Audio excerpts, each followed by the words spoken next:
Alamat web ini merupakan salah satu situs yang menyediakan layanan seks secara online. Polda Jawa Barat menangkap pengelolanya. Ia merupakan mahasiswa jurusan Teknologi Informasi dari perguruan tinggi terkenal di Kota Kembang. Polisi di Bogor juga menangkap seorang mahasiswa sebuah perguruan tinggi negeri di kota itu karena tertangkap basah mengkoordinir wanita sewaan usia belia. Maraknya kembali praktek prostitusi dan perdagangan manusia melalui internet seolah membuka kembali mata kita. Betapa begitu mudahnya membuka praktek haram ini. Sungguh ironis, kegiatan beromset ratusan juta rupiah ini seiring dengan gencarnya pemerintah dalam melawan pornografi melalui dunia maya. Cara bisnis syahwat ini amatlah mudah. Si pemesan alias konsumen tidak perlu bertemu langsung dengan sang mucikari. Cukup membooking via online atau melalui pesan personal BlackBerry. Si lelaki hidung belang pun bisa mendapatkan pesanannya dengan cepat dan mudah. Kini kasus perkosaan, penjualan ABG dan praktek prostitusi online menjadi momok bagi para orang tua, khususnya bagi mereka yang memiliki putri usia remaja. Betapa tidak, berdasarkan catatan Pusat Pelayanan Terpadu Pemberdayaan Perempuan dan Anak, selama tahun 2012 saja terdapat 22 kasus. Di antaranya kasus kekerasan terhadap perempuan yang meliputi fisik dan psikis, penjualan anak atau child trafficking, hingga kekerasan seksual. Kejahatan manusia ini dipengaruhi oleh lemahnya kontrol masyarakat terhadap lingkungan dan pengawasan pemerintah terhadap perkembangan teknologi yang juga menjadi faktor tingginya bisnis nafsu bejat ini. Islam sebenarnya telah memberikan solusi kepada pemeluknya dalam menyalurkan nafsu seksualnya, yaitu melalui lembaga pernikahan. Dan Islam pun telah banyak mencatatkan pentingnya pendidikan seksual. Bukan hanya sekedar menyalurkan hawa nafsu saja, namun pendidikan seksual juga berperan untuk kesehatan. Inilah mengapa kita perlu belajar agama yang telah kita peluk.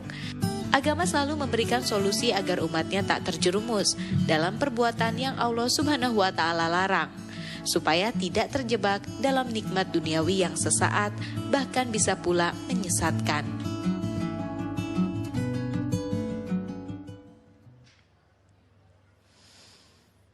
أعوذ بالله من الشيطان الرجيم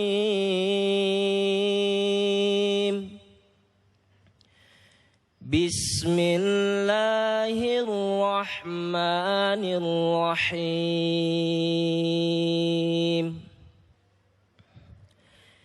زين للناس حب الشهوات من النساء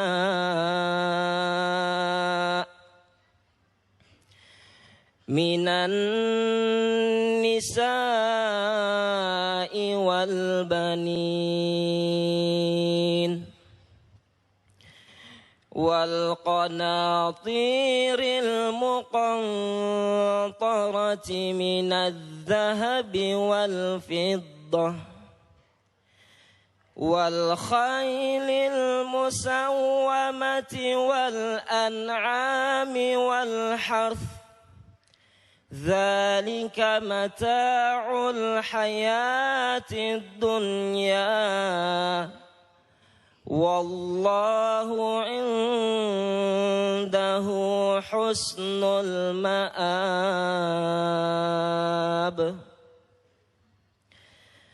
قل أنبئكم بخير من ذلكم للذين اتقوا عند ربهم جنات تجري من تحتها الأنهار خالدين فيها وأزواج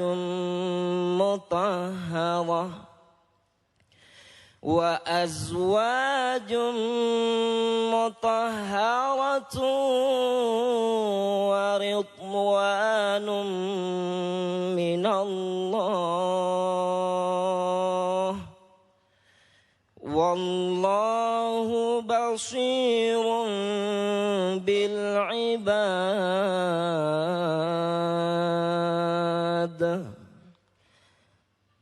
Sadaqallahul azim.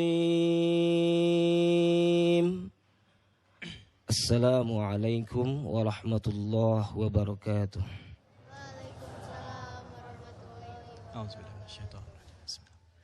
Assalamualaikum warahmatullahi wabarakatuh.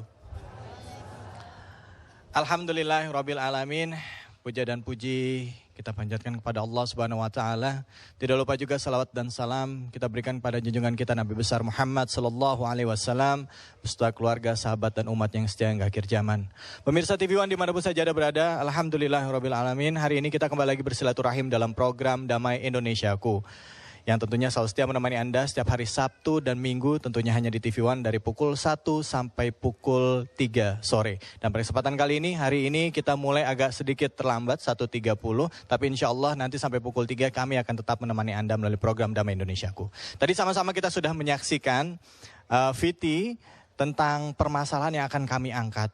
Sebenarnya kita tidak akan bicara khusus spesifik mengenai masalah yang kita angkat, tapi kita secara general akan bicara mengenai kehidupan bebas. Bagaimana seks bebas sekarang sudah mulai menjamur tidak hanya oleh anak-anak remaja, tapi juga orang-orang dewasa. Kadang-kala seringkali menghalalkan segala cara. Walaupun sudah ada namanya institusi pernikahan, tapi perselingkuhan pun tetap meningkat. Nah, inilah yang sebenarnya jadi concern kita semua. Bagaimana orang tua memiliki peran penting untuk memberikan contoh yang baik buat anak-anaknya.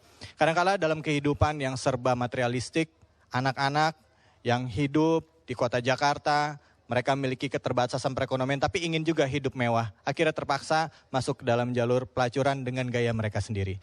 Pemirsa, tentunya pada kesempatan kali ini kita akan bicara banyak dan bagaimana Islam memandang ini semua. Apa solusinya? Bersama Ustadz kita yaitu Ustadz Khalil Nafis dan Ustadz M. Furqon.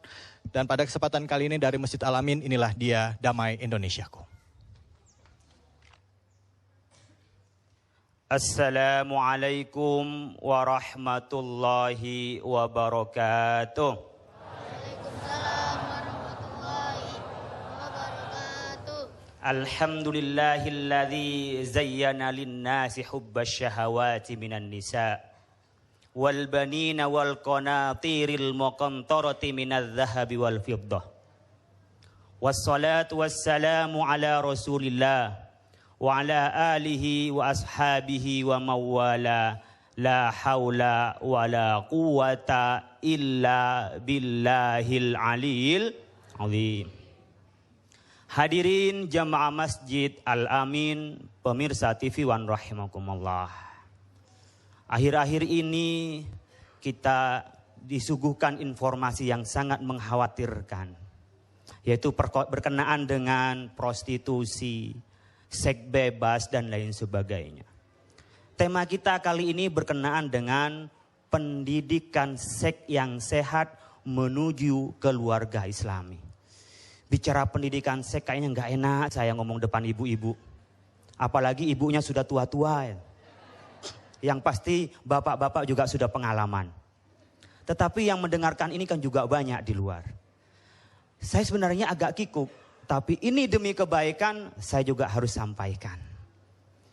Bapak ibu sekalian yang kami hormati, bicara berkenaan dengan syahwat seks atau nafsu seks, Allah telah menggambarkan 3 makhluk. Malaikat, binatang, manusia. Malaikat tidak punya nafsu, binatang bernafsu tanpa aturan, manusia bernafsu tapi harus bermartabat. Malaikat itu tidak bernafsu karena malaikat tidak makan, tidak minum. Ibu, bapak sekalian pernah nggak diundang malaikat Ridwan diajak makan-makan di sorga? Atau pernah diundang oleh malaikat Malik untuk pernikahannya? Kenapa? Karena malaikat itu tidak makan. Yang membuat kita bernafsu seks, mohon maaf sekali lagi, itu karena makan. Jadi makhluk yang tidak makan itu tidak ada nafsu seksnya. Oleh karena itu Al-Barzanji, kenal nggak Al-Barzanji ibu? Itu pengarang kitab Al-Burda dalam sayembara masa Salahuddin Al-Ayyubi untuk membangkitkan cinta kita kepada Allah, kepada Rasulnya, dan kita juga kepada Islam. Dia menulis puisi-puisi namanya Al-Burda. Di situ disebutkan oleh Al-Barzanji, inna ta'ama yuqawi syahwatan nahimi.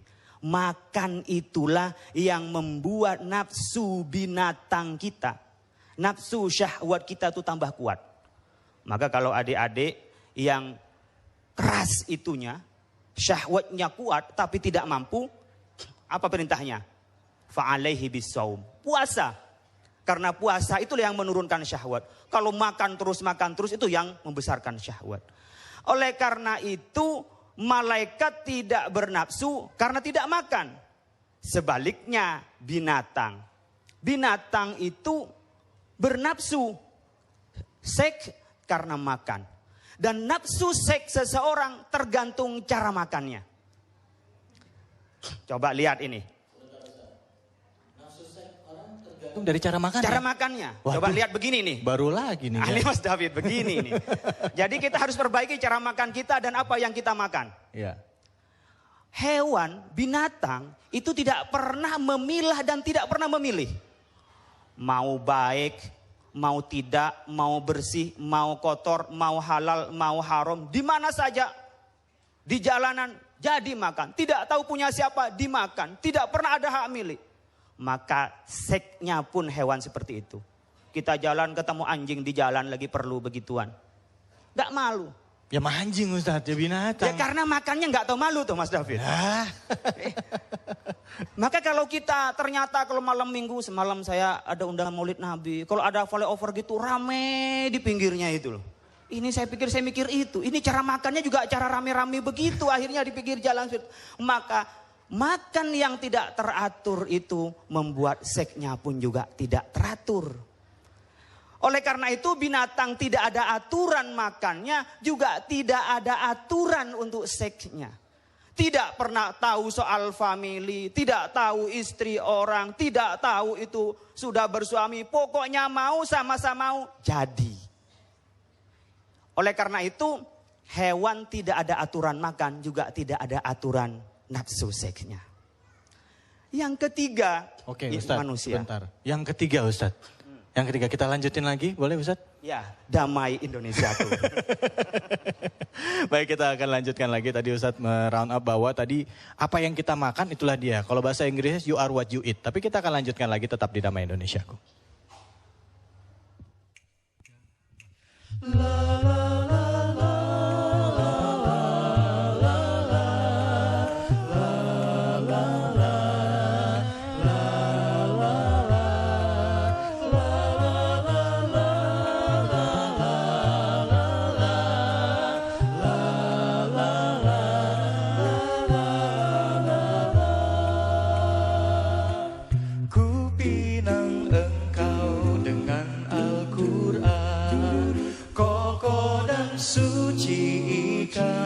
Cinta ku tambatkan hati penuh marhamah, arungi bersama samudra dunia.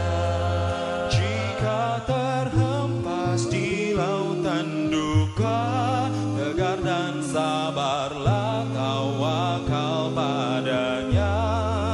Jika berlayar di sukacita, ingatlah untuk selalu syukur padanya. La la la la la la la la la la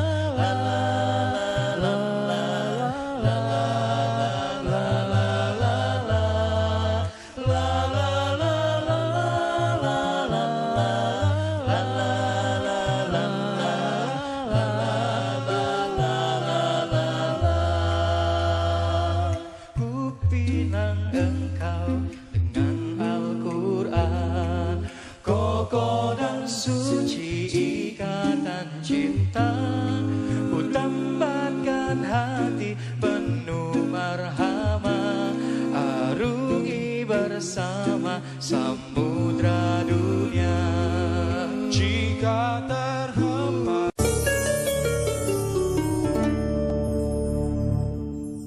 Hadirin jamaah Masjid Al-Amin, pemirsa TV One rahimakumullah. Tadi segmen pertama kita menyebutkan malaikat tidak punya,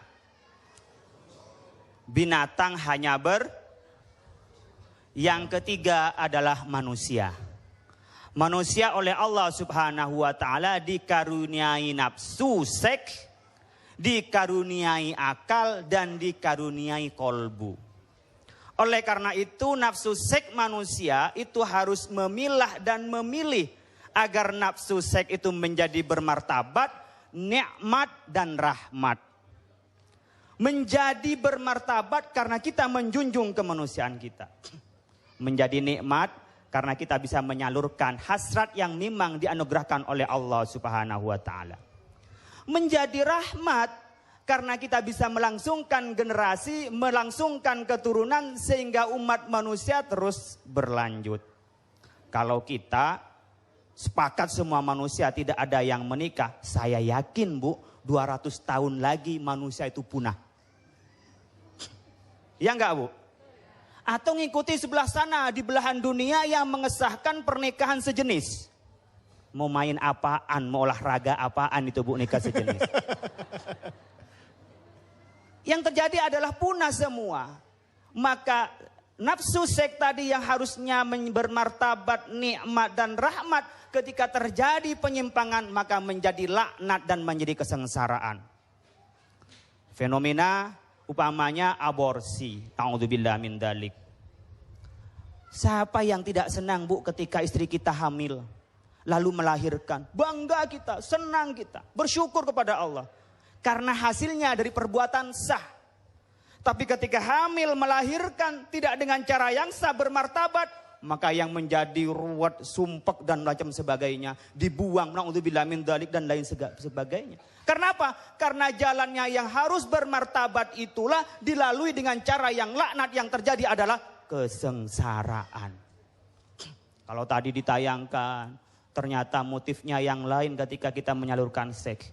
Kita menyalurkan seks itu ibadah kepada Allah. Untuk melaksanakan sebagai tugas khalifatullah di muka bumi. Itu tujuan kita ketika kita melakukan aktivitas seks itu. Meskipun tabu, tapi harus disampaikan kepada kita semua. Kalau tidak, maka menjadi penyimpangan dan itu menjadi kesengsaraan di kita semua. Bapak Ibu, hasil penelitian terakhir dari perguruan tinggi di Australia kerjasama dengan Universitas Indonesia. Ternyata 30% remaja kita sudah melakukan hubungan intim tanpa nikah. Na'udzubillah. Dan ini 85% dilakukan di rumahnya saat orang tuanya tidak ada. Ini na'udzubillah, cuma na'udzubillah ini. Ini data hasil penelitian Bapak Ibu sekalian. Dan akibatnya jelas seperti tadi, aborsi, pembuangan dan lain sebagainya. Karena melakukan seks tidak dengan cara martabat, tidak sesuai dengan syariat Allah Subhanahu. Bapak Ibu sekalian, lalu kita sebagai orang tua, kita sebagai umat Islam, sebagai umat manusia, itu caranya bagaimana ya agar kita ini selamat dari malapetaka itu? Ada kuncinya Ibu. Untuk keluarga kita selamat dari seks bebas itu. Bebas nanti dengan akibatnya seks bebas menjadi HIV, AIDS dan lain sebagainya dan aborsi itu. Kuncinya hanya dua Ibu. Yang pertama ilmu. Yang kedua iman. Yang pertama iman, yang kedua ilmu. Kenapa saya bolak-balik? Karena iman tidak bisa dilepaskan dari ilmu, ilmu tidak bisa dilepaskan dari orang yang beriman tanpa ada ilmu. Itu biasanya Bapak Ibu membabi buta. Tidak bisa membedakan mana ajaran Islam, mana yang tradisi Islam, mana yang itu sekedar tradisi masyarakat. Akhirnya menjadi ta'assub, fanatik. Sebaliknya orang yang berilmu tanpa beriman, bisanya pinternya itu menjadi keblinger, kata orang Jawa.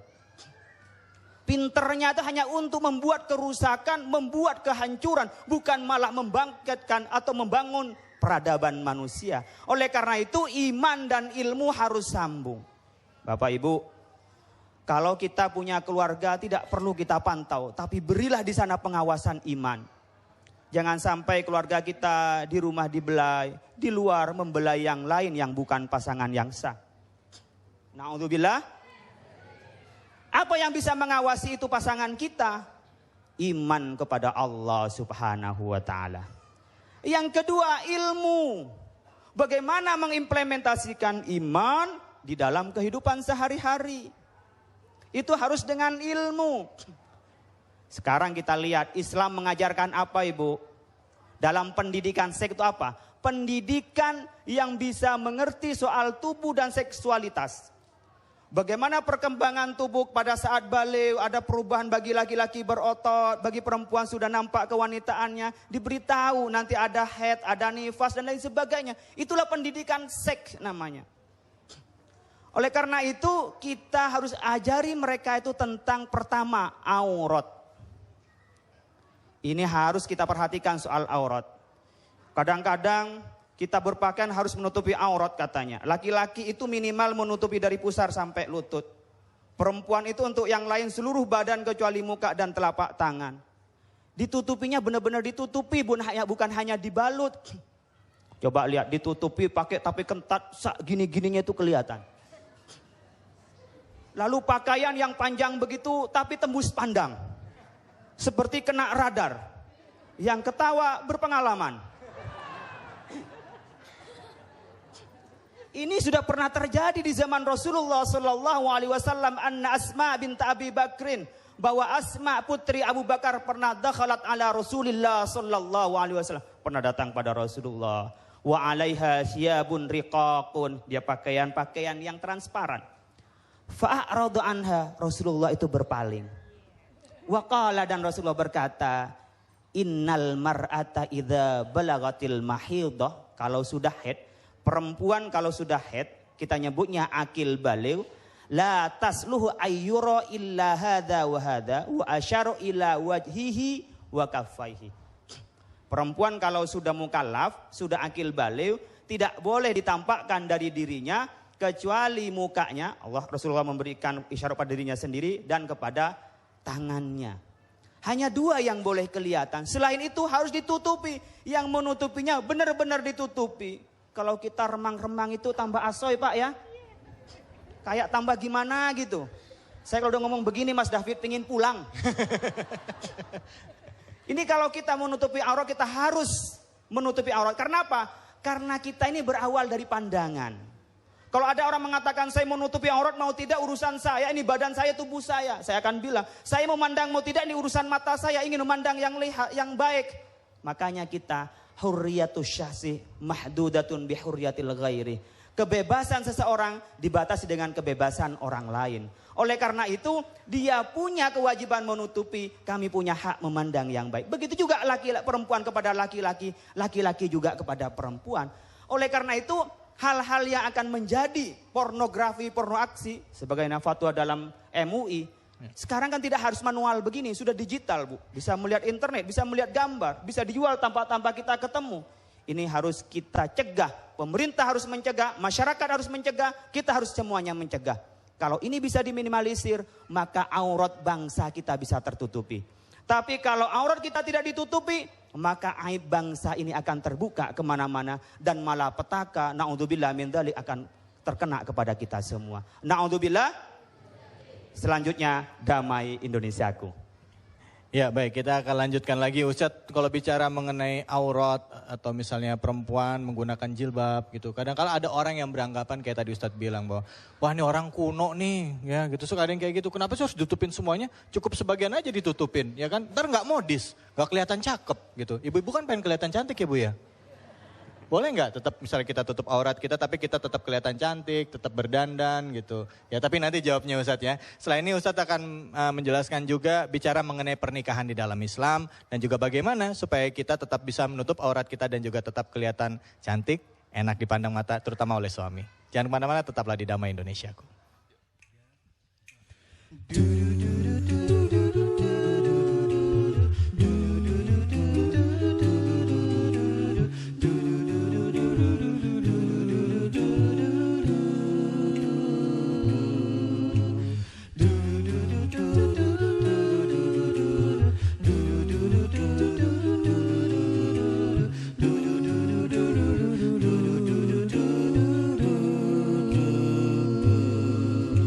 Hujan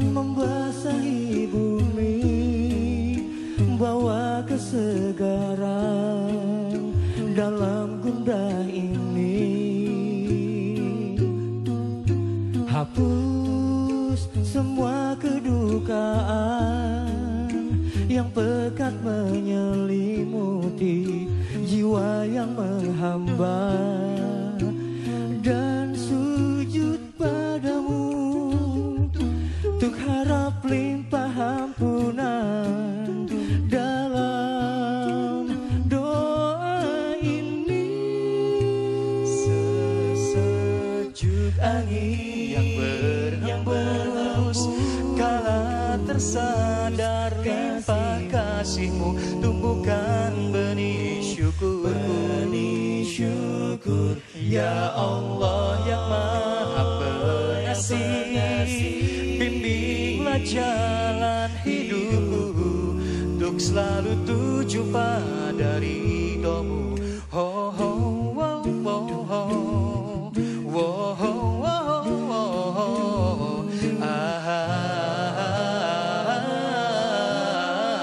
sesejuk, oh sesejuk.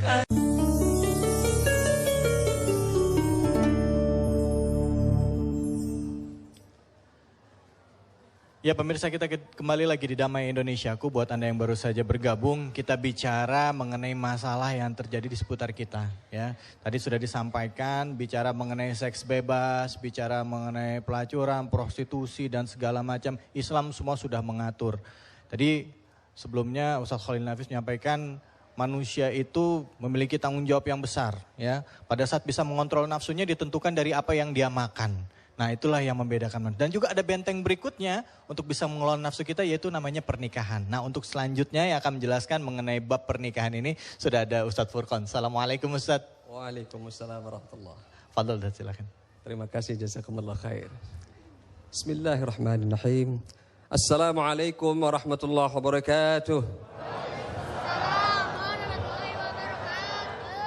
Alhamdulillahilladzi khalaqa lakum min anfusikum azwajan litaskunu ilaiha wa ja'ala bainakum mawaddatan wa rahmah.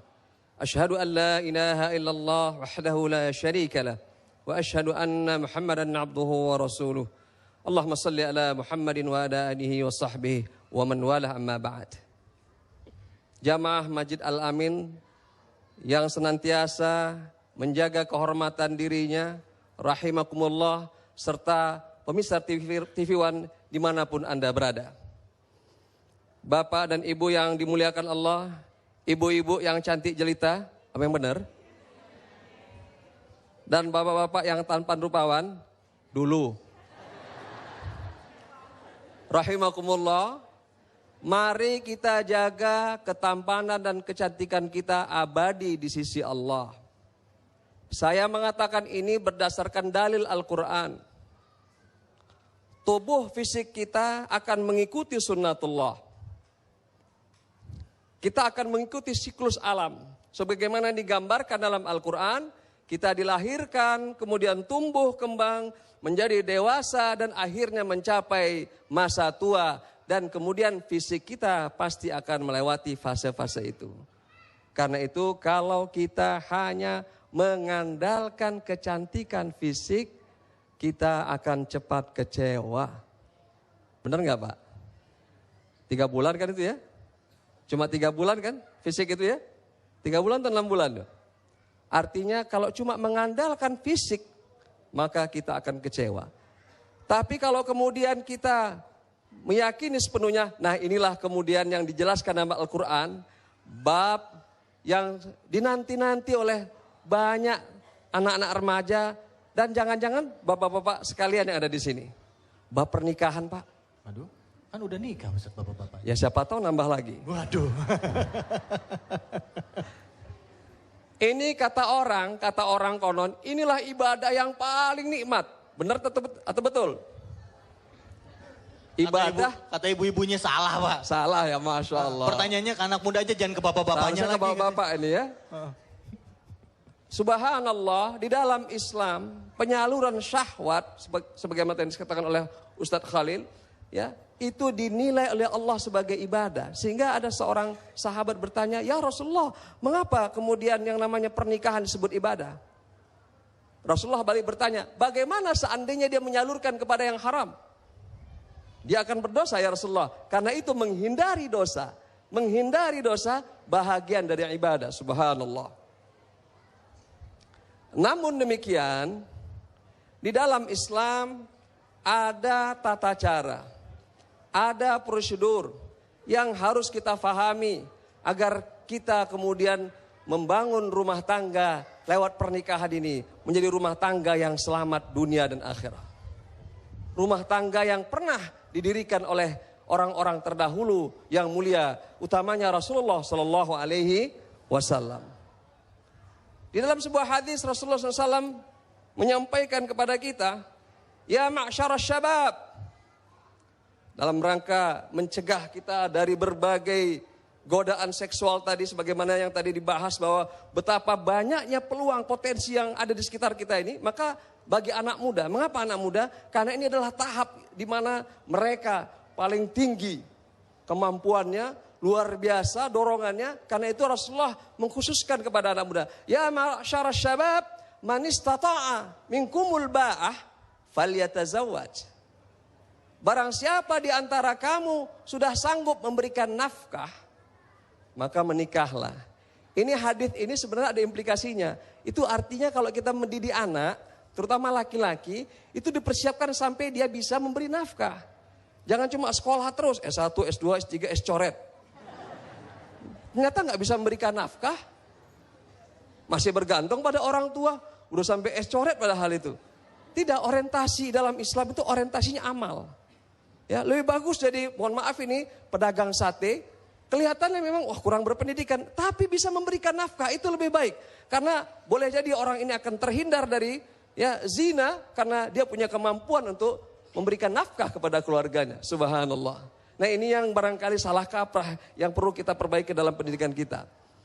Kemudian yang tidak kalah pentingnya juga Rasulullah memberikan cara memilih. Ingat, pernikahan ini adalah perkawinan yang sangat istimewa. Mempertemukan dua makhluk yang berasal dari sumber yang sama, tapi dengan ikatan Allah Subhanahu wa Ta'ala. Karena itu kemudian dalam lafaz akad nikah atau yang disebut dengan ijab qabul, masih hafal Pak Ibu? Udah lupa. Gimana mau dapat yang kedua? Ya. Kalau ibu-ibu memang beliau-beliau ya cepat melupakan. Di sana kata-kata menjadi sangat penting. Ya, salah menyebutkannya, maka saksi mengatakan belum sah. Stres kita, keringat dingin. Belum sah, 3 kali itu bisa DO tuh. Kalau di perguruan tinggi itu 3 kali bisa DO. Ya. Itu menunjukkan bahwa akad ini luar biasa. Ikatan ini ikatan suci. Nah, di dalam Islam ketika mempertemukan dua manusia ini, Rasulullah memberikan bimbingan. Tungkahul mar'ah li arba. Dinikahi wanita itu karena 4 pertimbangan. Nah, ini menariknya hadis Nabi ya, kalau kita kupas luar biasa. Yang pertama diperkenalkan Rasulullah li jamaliha, karena kecantikannya. Betul atau benar, Pak? Hah? Milihnya dulu karena apa? Hah? Cantik. Cantik? Senyum-senyum Bapak. Hah? Gak usah malu-malu Pak, Ustadz juga begitu. Ngaku aja ya.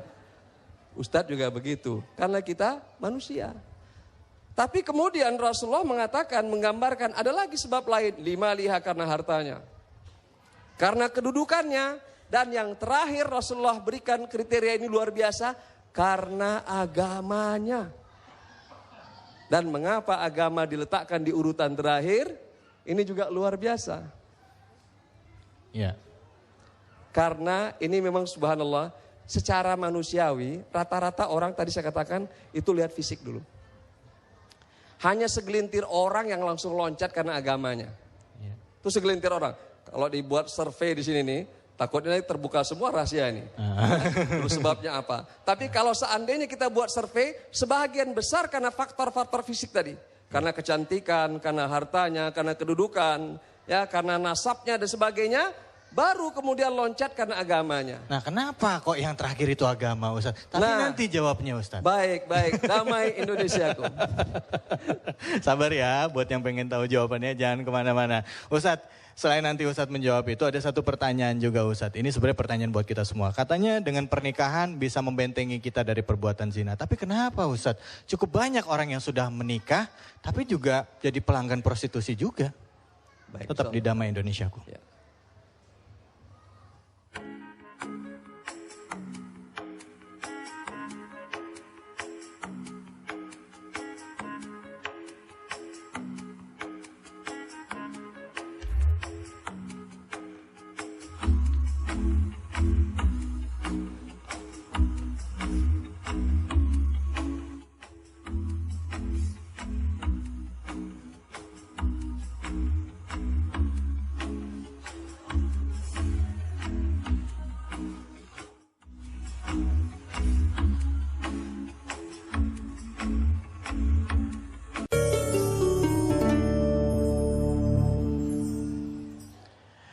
Ya baik pemirsa, kita kembali lagi di Damai Indonesiaku. Memang kalau pembahasan mengenai pernikahan tidak akan pernah ada habisnya. Seperti dikatakan oleh Ustadz tadi, ini ibadah yang paling digemari nih sebenarnya. Tapi Ustadz tadi di penghujung tadi Ustadz bilang ada kenapa kok memilih istri itu yang terakhir baru dilihat agamanya. Ustadz belum jelaskan dan Ustadz bisa juga tolong jawab pertanyaan saya tadi. Katanya pernikahan bisa membentengi kita dari perbuatan zina. Tapi buktinya banyak juga orang yang sudah menikah masih melakukan perselingkuhan, bahkan juga mungkin jadi pelanggan pelacuran gitu Ustadz. Subhanallah, ya silakan Ustadz. Baik Bapak Ibu yang dimuliakan Allah ya. Mengapa Rasulullah menempatkan agama, faktor agama sebagai pilihan terakhir? Bukan berarti kemudian kita mengakhirkan agama, tidak. Tapi ini adalah sisi kemanusiaan siapapun tadi yang saya katakan, bahwa biasanya manusia seperti kita ini, hatta ustadz sekalipun, seperti yang saya katakan tadi, itu awalnya terpesona dengan aspek zahir, lahiriah. Tapi sekali lagi, kita sering sekali mengalami dalam hidup kita, betapa kita terkecoh dengan aspek lahiriah, sering sekali. Ya, ketika bulan-bulan pertama senyumnya mempesona, bulan ke-6 bagaikan serigala. Ya kan? Sering kan begitu kan? Paling tidak bukan kita yang alami ya, orang lain. Ya. Jadi kita sering sekali memang akhirnya. Nah karena itu kemudian jangan semata-mata mengandalkan penilaian fisik. Yang itu tetap dipertimbangkan dalam Islam. Subhanallah, Islam tidak memisahkan. Islam menjadikannya utuh. Fisik iya, keturunan iya, kedudukannya atau hartanya iya. Tapi pilihlah agamanya. Dan karena itu kemudian ya nanti kita akhirnya mengetahui mengapa agama menjadi kata kunci. Sebab ini pengalaman kami sebagai dai, banyak orang-orang konsultasi ya pernikahan dan keluarga. Dan Masya Allah sebagian besar keluarga muda. Biasanya masalah mudah kita selesaikan kalau masih ada agama tertanam di dada mereka. Begitu agama tidak tertanam, sulit kita mempertemukan mereka. Maka keluarganya menjadi berantakan. Jadi di sini rupanya dirasakan pentingnya. Kita ketika akan menikah, ini bagaikan ya mempersiapkan diri untuk ya berlayar di bahtera yang sama, bukan satu hari. Bosan nggak tuh penumpangnya itu terus bertahun-tahun? 30 tahun, 40 tahun wajahnya itu aja, bahkan makin lama makin menghilang. Apa nggak bosan kita? Karena itu kemudian tidak mengherankan, saya selalu mengatakan, rumah tangga siapapun pasti akan ya terkena badai di dalam perjalanannya. Tapi jangan takut ibu dan bapak sekalian, ada peribahasa, ada pameo, badai pasti berlalu. Kalau tidak berlalu juga, apa namanya? Kiamat. Kalau nggak berlalu juga. Karena itu ketika mempersiapkan rumah tangga itu siapkan juga resiko badainya. Kalau saya kebetulan background saya engineer, saya selalu mengatakan sistem yang stabil adalah sistem yang didesain sedemikian rupa ada gangguan sedahsyat apapun dia tetap stabil. Jadi rumah tangga yang stabil adalah rumah tangga yang direncanakan, didesain, ada gangguan sedahsyat apapun kelak di kemudian hari, dia masih stabil. Jangan kemudian kita syaratkan, tolong ya rumah tangga kami jangan diganggu ya. Ya kalau bisa nggak ada pergaulan sama sekali, ya insya Allah nggak ngaji, nggak ini sebagainya. Tidak, kita terpaksa atau sukarela pasti akan ada interaksi. Nah jadi agama itu modal yang besar. Oleh sebab itu kalau dulu nikahnya kita bukan karena faktor agama, maka setelah nikah tugas kita adalah tingkatkan pemahaman agama. Mengapa? Ini nanti menjawab pertanyaan yang kedua. Di dalam Al-Quran surah Ar-Rum yang kita pasti sudah hafal, terutama yang sering mengikuti acara akad nikah walimahan. Ya, di sana jelas litaskunu ilaiha. Pertama, pernikahan itu membuat diri kita tenang. Sakinah itu artinya tenang setelah bergerak. Saya rasakan sekali itu dahulu, ya ketika masih anak muda, bujangan, ya uang datangnya berapa, keluarnya juga segitu. Bener gak kira-kira? Betul. Oh betul, sama rupanya, ya, pengalamannya. Ya. Tapi begitu ada yang membackup di belakang, ada manajernya, mulai agak terkendali sedikit. Ini fakta ini. Karena apa? Karena ketenangan tadi, sakinah. Kemudian yang berikutnya adalah mawaddah. Nah mawaddah ini saya boleh tafsirkan suka, cinta, itu yang sifatnya erotis. Tadi sudah dibahas oleh Ustaz Khalil. Nah erotis ini sifatnya sementara. Orang kalau setelah nikah, kemudian mereka pergi ke suatu tempat, namanya apa namanya? Acaranya itu? Honeymoon. Bulan madu. Bulan madu bukan tahun madu kan? Karena cuma sebulan saja itu. Namanya juga bulan Madu. madu. Jangan-jangan cuma seminggu barangkali. Ya minggu madu. Ya. Artinya apa? Kalaulah modal cinta tadi, cinta erotis tadi, rasa suka kita karena fisik, itu saja yang kemudian kita pertahankan tanpa kita rawat dan kita tambahi, maka dia tidak berubah menjadi rahmat Allah, maka cepat atau lambat rumah ini akan mengalami gangguan. Dia tidak akan stabil dan pada akhirnya hanya menunggu ya stimulus dari luar, apa saja masalah kecil kadang-kadang sepele sekali masalah itu. Itu kemudian membuat bahtera ini menjadi pecah dan akhirnya tidak bisa disatukan kembali. Jadi mari ya dalam konteks agar kita terjaga ya tingkatkan cinta erotis tadi, itu modal dasar. Kalaulah memang kita ngaku sajalah kalau kita awalnya karena fisik ya menjadi rahmat Allah. Dan cinta rahmat ini beda memang dengan cinta biasa. Rahmat Allah itu dalam sebuah hadis kursi, Allah turunkan sebanyak 100. Milik Allah 100 dan Allah turunkan sebanyak 1. Ya. Dan 1 inilah yang menyebabkan lahirnya ribuan sinetron. Wow. Artinya menyebabkan kita punya ikatan cinta kasih, pengorbanan yang luar biasa. Itu kan dalam film sinetron kan kira-kira begitu Ya, kebanyakan sih gitu. Iya kebanyakan begitu ya. Nah jadi rahmat inilah yang akan membuat insya Allah ya pernikahan itu awet. Wajah memang sudah 70 tahun tapi kita rasanya lihat 17 tahun terus begitu. Itu karena rahmat Allah itu. Ya, oke. Serius di saya Bu. Ustaz, tapi Terima emang kasih. benar bisa merawat perasaan cinta itu. Kadang-kadang kan namanya bunga-bunga cinta itu kan mungkin hanya setahun, 2 tahun. Ada yang bilang, alah palingan cuman awal-awal aja gitu. Nah, apa benar bisa bertahan tetap pengen itu ya, kalau udah tua usia 70, kalau umurnya masih ada ya 70, 80, jalan gandengan suami sama istri. Jangan suaminya di depan, istri di belakang jauh. Lu jangan deket-deket lo sama gua. Jangan kemana-mana. Kita akan lihat kiat-kiatnya bagaimana menjaga rumah tangga sakinah mawaddah warahmah. Kita akan belajar bersama-sama termasuk diri saya juga. Hanya di sini Damai Indonesiaku.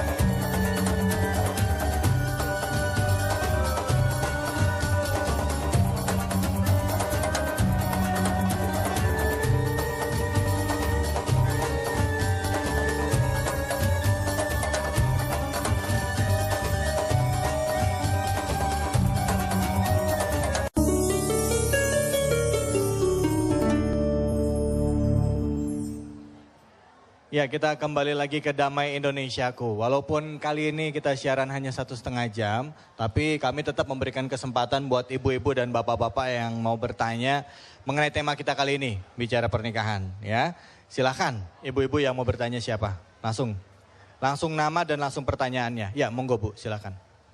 Assalamualaikum warahmatullahi wabarakatuh. Waalaikumsalam warahmatullahi wabarakatuh. Nama ibu siapa? Saya Ibu Ratna, Ibu Ratna dari Al-Falah. Ya, pertanyaannya Bu Ratna. Saya mau bertanya, seperti penayangan awal di acara kita, itu ditayangkan di internet banyak sekali gadis-gadis muda yang menawarkan diri. Lah, sekarang saya sebagai orang tua merasa khawatir tentunya, karena anak-anak kita itu pandai sekali kalau di rumah itu manis. Nah, sekarang bagaimana menurut Ustadz? Baiknya orang tua itu melakukan, mengontrol, karena memang fashion kita, kemudian tayangan-tayangan di TV, internet, itu sangat mendorong mereka untuk konsumtif, untuk mendapatkan uang dengan cara yang mudah, dengan hal-hal yang demikian. Ya. Terima kasih Ustadz atas waktunya. Subhanallah, pertanyaannya bagus banget wabarakatuh. ini. Waalaikumsalam warahmatullahi wabarakatuh. Bagaimana menjaga anak-anak? Karena sekarang kan banyak nih pengaruh. Silakan pertanyaan berikutnya, Ibu. Siapa yang bertanya? Langsung pertanyaannya, Ibu. Mic-nya tolong dikasih. Nama Ibu siapa? Langsung pertanyaannya. Waktu kita sangat singkat, Ibu. Baik, Assalamualaikum warahmatullahi wabarakatuh. Waalaikumsalam warahmatullahi wabarakatuh. Nama saya Ibu Yuli dari Majelis Taklim Nurul Yakin Ya. di lingkungan Al-Amin juga. Ya, silakan Ibu pertanyaannya. Menyikapi, mungkin meneruskan pertanyaan dari Ibu ini. Jadi saya melihat bahwa Pertanyaannya, langsung pertanyaannya, langsung Ibu. ya, langsung pertanyaan saya adalah dalam era globalisasi informasi melalui media maupun TV maupun media Internet. cetak. Jadi begitu gamblangnya informasi seksual itu ditayangkan gitu. Sepertinya sekarang tidak ada dengan contoh binatang untuk masalah informasi di buku Pak Ustadz. Tetapi langsung gambarannya itu melalui media manusia. Ya, oke. Jadi dicontohkan dengan manusia, Jadi bukan lagi pertanyaannya- dengan binatang seperti mungkin pelajaran-pelajaran kita tempo dulu ya Pak Ustadz ya. Hanya kaitannya dengan kenapa sekarang itu karena informasi globalisasi itu sangat kencang secara globalisasi sehingga anak-anak itu lebih mudah menangkap informasi itu dan akhirnya bagaimana menjadi filtrasinya? penasaran akhirnya mencoba. Itu Pak Ustadz. Oke, saya sudah dapat ya. Baik, terima kasih Assalamualaikum banyak Ibu. Subhanallah. Baik, Bapak, pertanyaannya ini waktunya singkat banget nih Pak. Daripada saya diomelin.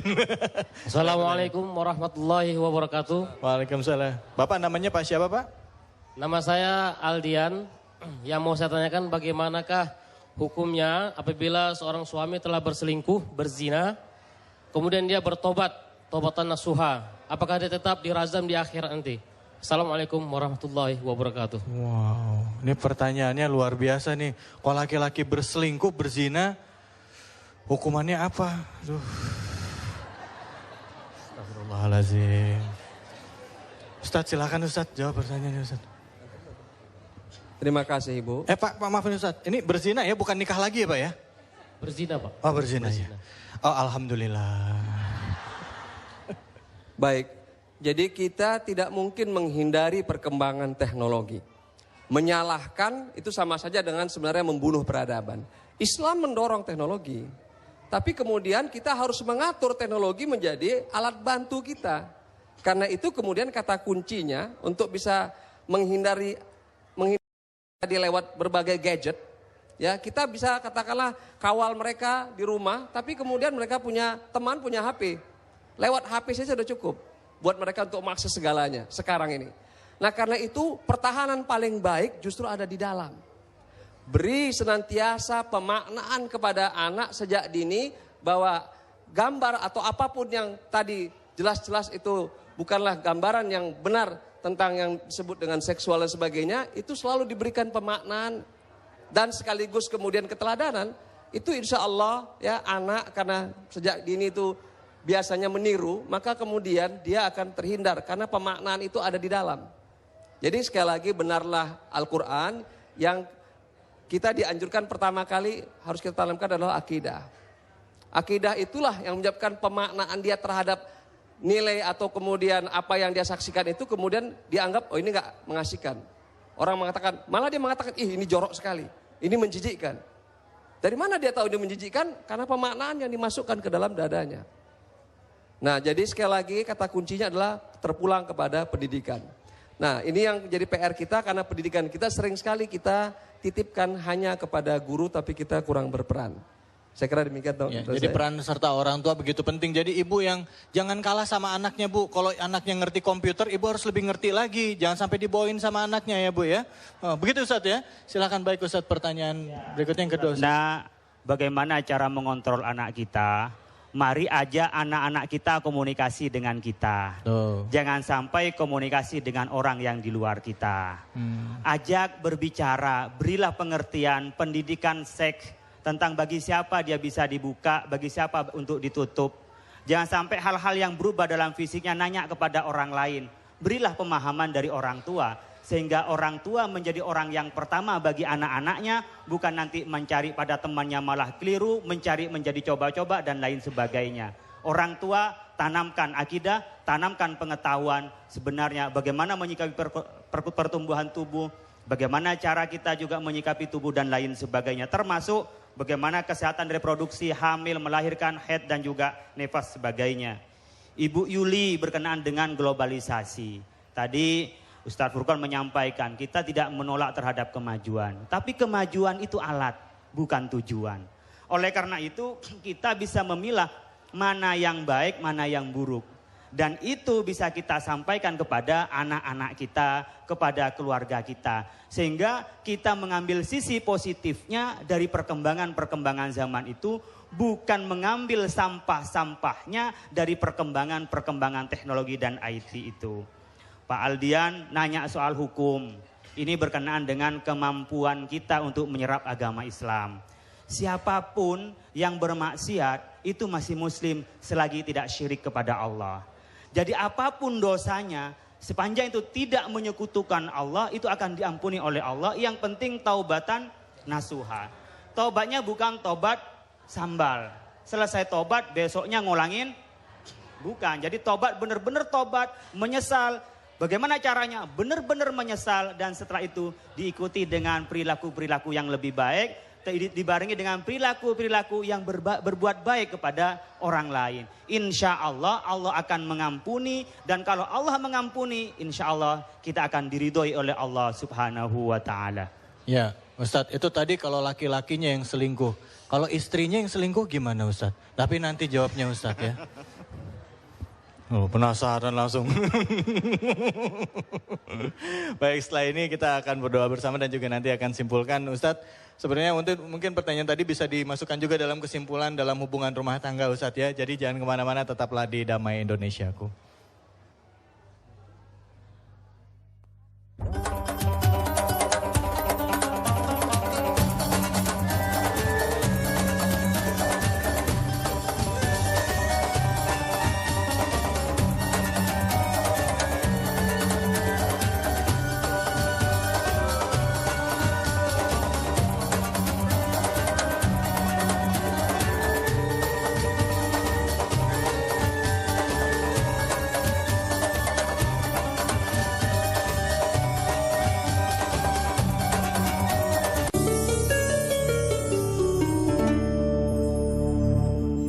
Jamaah Masjid Al-Amin, pemirsa TV Wan rahimakumullah. Di akhir segmen ini kita ingin menyimpulkan dari tadi uraian bahwa pendidikan seks yang sehat menuju keluarga Islami itu sudah dimulai oleh Islam sejak dulu. Islam mengajarkan kesucian dengan alat seks kita.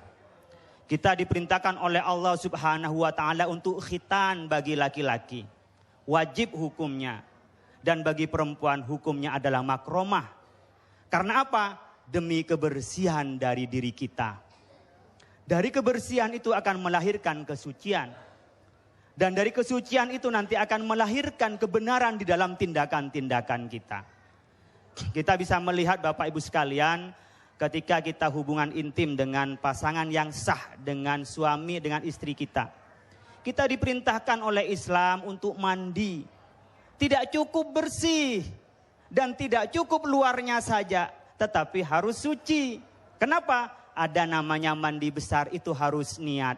Meskipun sudah basah semua tapi tidak niat, itu juga tidak. Artinya apa? Kita diajari oleh Islam untuk selalu bersih.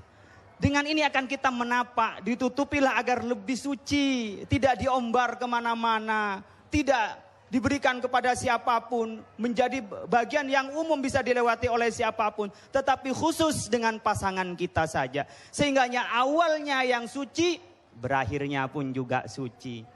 Oleh karena itu kalau kita berbicara ada selingkuh, ada juga bagaimana dengan anak-anak kita, ciptakanlah di dalam keluarga kita yang harmonis. Itu akan direkam oleh keluarga kita, akan direkam oleh anak kita. Kalau kita tidak ingin selingkuh, maka niatkanlah ketika menikah itu karena Allah. Ingin melangsungkan kehidupan kita, ingin melaksanakan agama kita. Sehingga setelah menikah benar-benar kita menutup dengan orang lain, yang lain jenis. Menutup kalau kita laki-laki dari perempuan, yang perempuan menutup dari laki-laki yang lain. Sehingga kesetiaan itu terjamin di dalam dirinya. Kesetiaan terjamin di dalam keluarganya. Kalau kita melihat Rasulullah SAW, dengan istri-istrinya itu harmonis. Tidak ada masalah di dalamnya. Dikoordinir, dikoordinasi, dikomunikasikan dengan baik. Dan tidak ada satupun yang menjadi mantan istri Rasulullah. Karena tidak ada istri Rasulullah yang dicerai oleh Rasulullah Sallallahu Alaihi Wasallam. Kesetiaan bisa dibangun dalam keluarga. Dan kesetiaan itu bisa dibangun ketika komunikasi cair dan komunikasi terbuka di dalam keluarga itu. Dan nantinya pun juga anak menjadi baik. Anak pun juga bisa menghargai diri. Dan anak bisa menjadi kebanggaan kita dan menjadi kebanggaan bangsa kita. Baik, terima kasih banyak Ustadz Khalil. Baik pemirsa, dengan demikian berakhir sudah acara kita kali ini. Semoga apa yang disampaikan bermanfaat buat kita semua. Selama umur masih di kandung badan, pintu tobat masih terbuka luas. Jagalah anak-anak kita, jaga keluarga kita, dan buat laki-laki, buat suami memiliki peran penting untuk menjadi imam. Perbaiki diri sehingga kita bisa menjadi contoh yang baik buat istri dan juga anak-anak kita. Dan pemirsa, minggu depan Damai Indonesiaku akan siarkan langsung dari kota Surabaya. Kami mohon maaf jika ada kekurangan dan khilafan. Wabillahi taufiq wal hidayah. Wassalamualaikum warahmatullahi wabarakatuh. Ustaz Furqan silakan. Fadhil Ustaz. أعوذ بالله من الشيطان الرجيم بسم الله الرحمن الرحيم الحمد لله رب العالمين والصلاة والسلام على أشرف الأنبياء والمرسلين وعلى آله وصحبه أجمعين اللهم يا الله يا رحمن يا رحيم يا مالك يا قدوس يا سلام ولك الأسماء الحسنى وندعوك بها Allahumma ya Allah, kau selimuti diri kami ya Allah dengan kasih-Mu ya Allah. Dan dengan bekal kasih-Mu, rahmat-Mu ya Allah, abadikan cinta kami ya Allah, cinta keluarga kami ya Allah. Bukan hanya di dunia tapi kemudian hingga ke akhirat kelak ya Allah. Allahumma ya Allah, peliharalah diri kami ya Allah, kehormatan kami ya Allah dari berbagai maksiat dan aib ya Allah. Allahumma rabbana waj'alna muslimina laka wa dhurriyyatina وأزواجنا أمة مسلمة لك وأرنا مناسكنا وتب علينا إنك أنت التواب الرحيم واجعلنا مقيمين الصلاة وذريتنا وأزواجنا ربنا وتقبل دعاء اللهم ربنا هب لنا من أزواجنا وذرياتنا قرة أعين واجعلنا للمتقين إماما اللهم ربنا أنت مولانا أنت ولينا توفنا مسلمين وألحقنا بالصالحين وأدخلنا الجنة مع الأبرار يا عزيز يا غفار يا رب العالمين اللهم ربنا لا تزغ قلوبنا بعد إذ هديتنا وهب لنا من لدنك رحمة إنك أنت الوهاب اللهم ربنا آتنا في الدنيا حسنة وفي الآخرة حسنة وقنا عذاب النار والحمد لله رب العالمين والسلام عليكم ورحمة الله وبركاته Salatullah salamullah ala Taha Rasulillah Salatullah salamullah ala Yasin Habib